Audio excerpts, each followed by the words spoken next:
అల్లుడు ఈ మిషన్ చాలా బాగుంది అల్లుడు.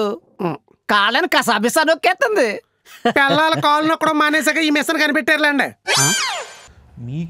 మీరు రాయాలనుకున్నా లేదా మీరు చెప్పాలనుకున్న సరళమైన భాష ఒకటి ఉంటుంది, ప్రేక్షకులకు ఇది అర్థమవుతుంది అనే ఒక వాడుక భాష ఉంటుంది. ఈ భాష నుంచి అంటే తెలుగు నుంచి తెలుగే ఇది కూడా, కానీ ఇది కొంచెం స్వచ్ఛమైన తెలుగు, అంటే ఇది స్వచ్ఛమైన మాండలికం, ఇది కొంచెం సరళమైన మాండలికం. ఈ కన్వర్షన్ ఎలా చేస్తారు మీరు? అంత దూరం ఆలోచించాను సార్. అది ఆలోచించినాం అనుకోండి ఇంకేం రాయలేము.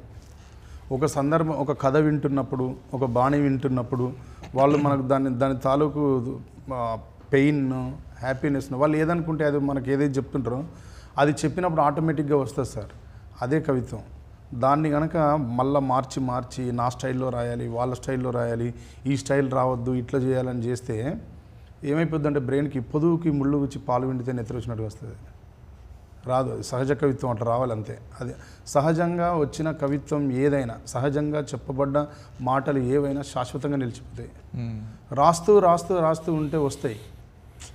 ఒకసారి రాసి చింపేసి మార్చేసి మార్చేసి ఎరైజ్ చేసి అట్లా 100 సార్లు కూడా రాస్తారు, రాయాల్సి ఉంటుంది. కానీ అట్లా నాకు తెలిసి అయితే అట్లా నిలబడేది కవిత్వం అని మేము భావించాం. ఓకే.